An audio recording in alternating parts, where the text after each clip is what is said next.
My dear students, कल मैंने आपको सिंथेसिस ऑफ सेंटेंसेस अर्थात वाक्यों का संयोजन के अंतर्गत बाय यूजिंग इन्फिनेटिव अर्थात इन्फिनेटिव का प्रयोग करके कैसे दो सिंपल सेंटेंस को जोड़ करके एक सिंपल सेंटेंस बनाते हैं, इस प्रक्रिया को कल मैंने बताया था। अब उसी प्रक्रिया के अंतर्गत कुछ और आपको उदाहरण मैं आगे बताने जा रहा हूँ। इन वाक्यों में भी इन्फिनेटिव का ही प्रयोग करके और दो वाक्यों को जोड़ करके एक सिंपल सेंटेंस हम बनाएंगे। देखिए, ये वाक्य हैं, अलग अलग सेट में दिए हुए हैं। The question is very difficult, प्रश्न बहुत कठिन है। I can not solve it, मैं इसे हल नहीं कर सकता हूँ। ये दोनों वाक्य अलग अलग सिंपल सेंटेंस हैं और इनको जोड़ करके एक सिंपल सेंटेंस बनाना है। The snake was very dangerous, सर्प बड़ा खतरनाक था। ही कुड नॉट किल इट, वह इसे जान से नहीं मार सकता था। The problem is very complex, समस्या बड़ा जटिल है। She can not solve it, वह इसे हल नहीं कर सकती है। आप इसमें क्या देख रहे हैं कि पहला वाक्य रीजन को बता रहा है, कंडीशन को बता रहा है, कारण और दशा को, और दूसरा उसके परिणाम को बता रहा है ना। तो कहने का मतलब यह है कि यहाँ पर भी इन्फिनेटिव का प्रयोग करके और इसे जोड़ना है।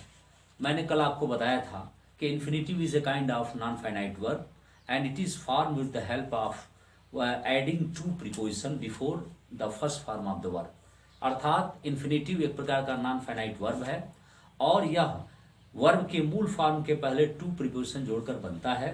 हिंदी में इसका अर्थ निकालने पर क्रिया के अंत में ना नहीं आता है।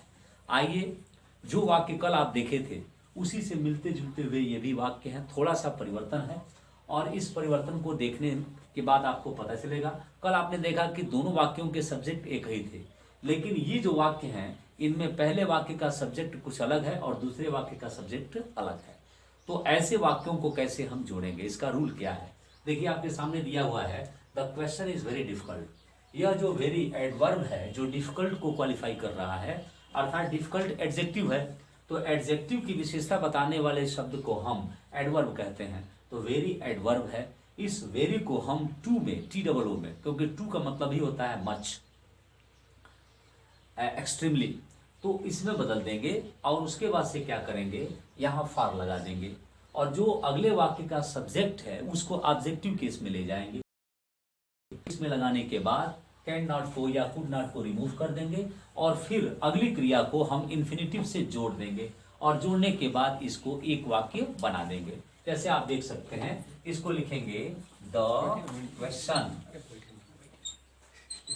और लिखेंगे इज और वेरी को बदल लेंगे टू में, फिर लिखेंगे डिफिकल्ट और यह आई बदल जाएगा मी में, क्योंकि आई का ऑब्जेक्टिव केस मी होता है। यहाँ फॉर लगा देंगे और फिर आई का क्या होगा, मी। कैन नॉट को रिमूव कर देंगे और यहाँ लिखेंगे टू और फिर लिखेंगे सॉल्व, फिर हो जाएगा फुल स्टॉप। ये बन गया the question is too difficult for me to solve. अगला वाक्य देखिए, the snake was very dangerous, he could not kill it. इसको बनाएंगे द स्नेक वॉज और वेरी को बदल देंगे टू में और फिर लिखेंगे डेंजरस, फिर लिखेंगे फॉर और ही का ऑब्जेक्टिव केस होगा हिम। कुड नॉट को रिमूव कर देंगे और इसको जोड़ देंगे टू किल। तीसरा है set, the problem is very complex, she can not solve it. इसको लिखेंगे द प्रॉब्लम इज और वेरी को बदल देंगे टू में और फिर लिखेंगे कॉम्प्लेक्स, फिर लिखेंगे फॉर और सी का ऑब्जेक्टिव केस हो जाएगा हर। कैन नॉट को रिमूव कर देंगे और टू सॉल्व। अगला देखिए, the mangoes were very sour, they could not eat them. इसको लिखेंगे द मैंगोज वेयर, वेरी को बदलेंगे टू में, फिर लिखेंगे सावर फॉर और दे को लिखेंगे देम में, इसको ऑब्जेक्टिव केस में। कुड नॉट को रिमूव कर देंगे, लिखेंगे टू ईट। अगला देखिए, the milk is very hot. इसको कैसे बनाएंगे, लिखेंगे द मिल्क और फिर हो जाएगा इज, वेरी को टू में और लिखेंगे हॉट और यू का ऑब्जेक्टिव केस यू ही होता है, तो लिखेंगे फॉर यू। कैन नॉट को रिमूव कर देंगे to drink. Next set, the weather was very rough, मौसम बड़ा खराब था, one could not go out, कोई बाहर नहीं जा सकता था। इसको बनाएंगे द वेदर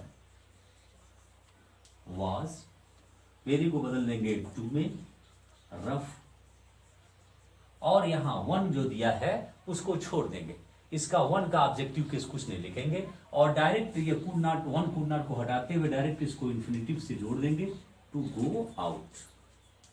लास्ट सेट्स है, the flowers were very beautiful, we could not pluck them, इसको बनाएंगे द फ्लावर्स वेयर, वेरी को टू में, ब्यूटीफुल, और फॉर लिखेंगे, फिर वी को हम अस में बदल देंगे, ये ऑब्जेक्टिव केस है, फॉर अस ये रिमूव हो जाएगा, और टू प्लक।